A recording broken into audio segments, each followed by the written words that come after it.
Hello everyone, आज हम इस वीडियो में वैसे स्टूडेंट्स जो खासकर जामिया मिलिया इस्लामिया में एंट्रेंस एग्जाम देने वाले हैं, इस वीडियो में आपको ये बताया जाए कि मिनिमम कितना मार्क्स चाहिए होगा जामिया में सिलेक्शन लेने के लिए। मिनिमम एक होता है जैसे लाइक एलिजिबिलिटी क्राइटेरिया होता है, लेकिन इसमें एक और चीज़ है जो जामिया ने अपनी ओर से नोटिफाई करा है। एलिजिबिलिटी तो है ये कि आपने जहाँ से भी 10th या 12th करा है एटलीस्ट जो है 45% या 50% आपका होना चाहिए। अलग अलग कोर्सेज का अलग अलग एलिजिबिलिटी है, लेकिन जामिया ने एक बात और नोटिफाई कर दिया अपने गाइड में, यही किया है वो सभी के लिए कॉमन हो जाता है। एक तो ये कि जामिया में बहुत सारे कोर्सेज थे और उन सभी कोर्सेज में ऑलमोस्ट जितने भी कोर्स है उन सब में एंट्रेंस टेस्ट में जो आपने मार्क्स आया है उसी मार्क्स के हिसाब से मेरिट बनते हैं एंड देन स्टूडेंट्स का सिलेक्शन मिलता है।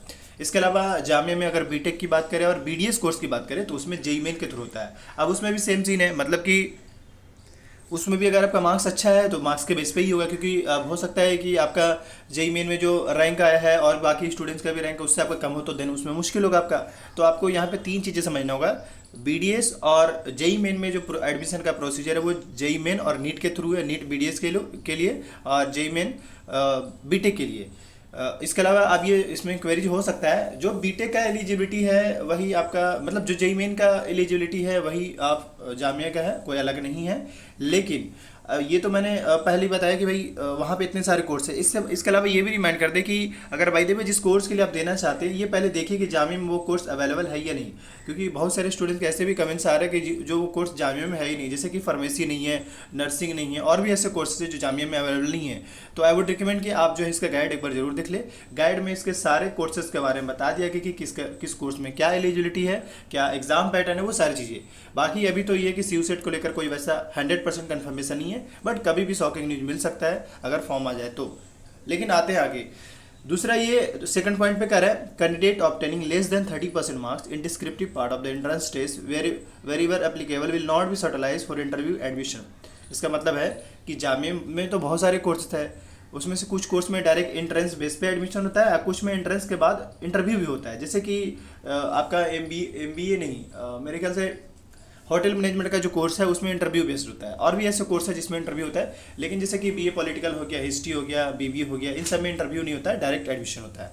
और इसके अलावा और कुछ कोर्स है जो मुझे भी याद नहीं, बट आपको होटल मैनेजमेंट का रिमाइंड कर दो, उसमें जो है आपका इंटरव्यू भी होता है। उसके साथ साथ आपका ये आपका डीएलएड का जो कोर्स है उसमें भी इंटरव्यू बेस्ड होता है। तो ये चीज़ आपको कंफर्म हो गया। इवन मेरे ख्याल से बीएड में भी है, उसमें मैं कंफर्म नहीं, लेकिन दो कोर्स के बाद मैं कंफर्म हूँ।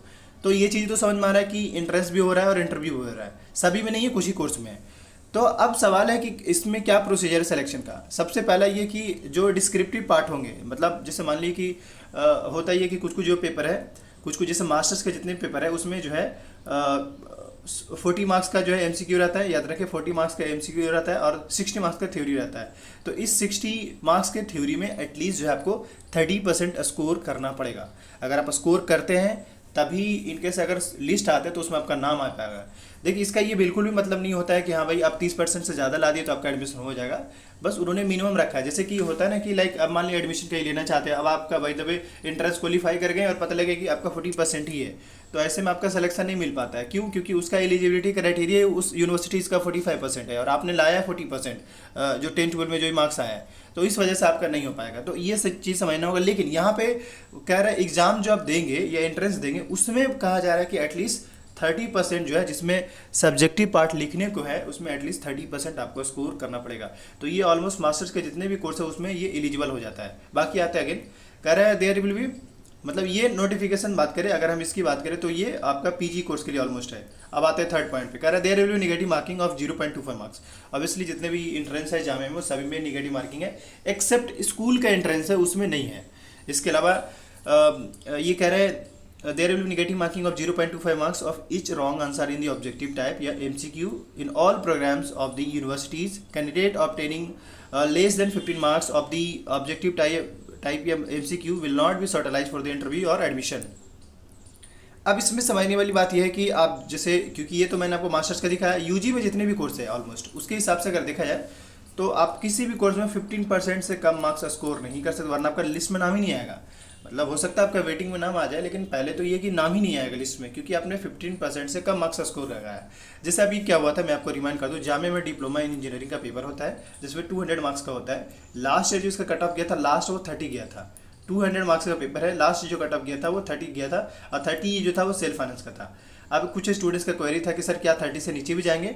तो अगर आप इस एलिजिबिलिटी क्राइटेरिया को देखें जामिया का, ये 15%, तो अगर 200 का देखें, 200 के हिसाब से इसका मिनिमम मार्क्स बनता है 30, यानी 30 से कम नहीं ला सकते। अगर इससे कम लाएंगे तो आपका एडमिशन नहीं होगा। तो उस हिसाब से जामिया ने लास्ट में आके बिल्कुल 30 भी छोड़ा था। इससे ये पता चलता है कि जामिया अपने हिसाब से जो जो कहा है गाइड में उसको फॉलो कर रहा है। मतलब ये कि अगर आपका 30 से कम मार्क्स आता है जिसमें 200 मार्क्स हो, जैसे अगर 100 मार्क्स का पेपर है तो एटलीस्ट 15 मार्क्स बन होना चाहिए आपका, तो उस हिसाब से आपका नहीं होगा। तो इसमें ओवरऑल बड़ी चीज़ ये है कि आपको जैसे कुछ कुछ ऐसे कोर्सेस है, समझिए यहाँ पे कुछ कुछ ऐसे कोर्सेज जिसमें कट ऑफ कम जाते हैं, तो इसमें होता ही है कि स्टूडेंट्स को ऐसा लगता है कि ये जो उसका जोन है कट ऑफ लास्ट जोन है उससे भी कम चला जाए, ऐसा मुश्किल होता है। ये हो गया।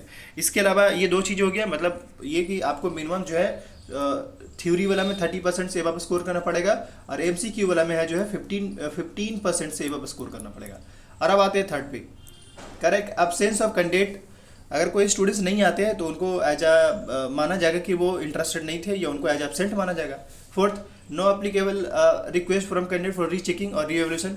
इसमें ये भी इन्होंने कहा रखा है कि जो कोई रीचेक और रीवैल्यूएशन नहीं किया जाएगा। जैसे आपको लगता है कि हाँ भाई हमारा मार्क्स कम है, तो जामिया ने साफ गाइड में कहा रखा है कि भाई दोबारा हम चेक वेक नहीं करेंगे, एक बार जो मार्क्स बन गया से बन गया।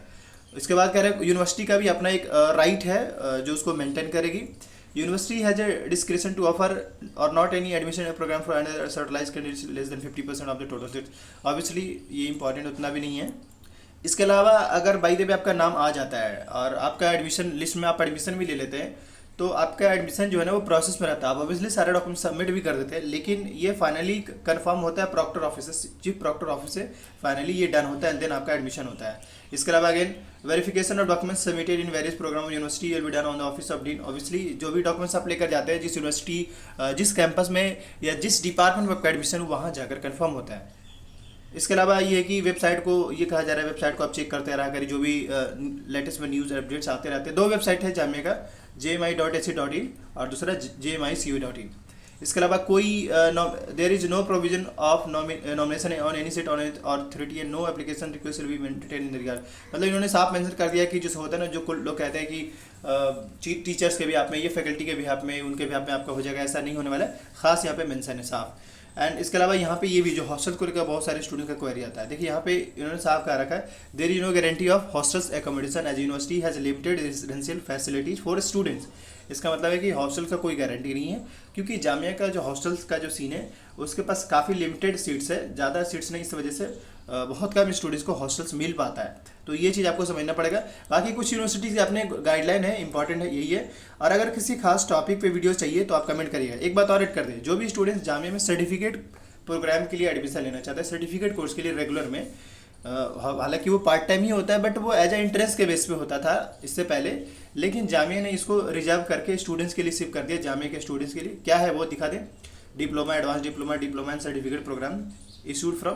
तो ये कि जब आपका एंट्रेंस एग्जाम, जब आप जामिया के रेगुलर स्टूडेंट्स हो जाएंगे, जामिया के एंट्रेंस क्वालिफाई करने के बाद अगर आप जामिया का रेगुलर स्टूडेंट्स हो जाएंगे, तब आप इस सर्टिफिकेट कोर्स में आप अप्लाई कर पाएंगे, एंड देन आपका एडमिशन होगा, एंड देन आप जो भी चीज़ें। इसके अलावा अगर किसी खास टॉपिक पे वीडियोस चाहिए तो कमेंट कर दीजिएगा, मैंने बहुत इंपॉर्टेंट वीडियोस बना दिया है। आप ये एक कॉमन से क्वेरीज होता था जो सभी के ऑलमोस्ट क्लियर हो गया। Thank you.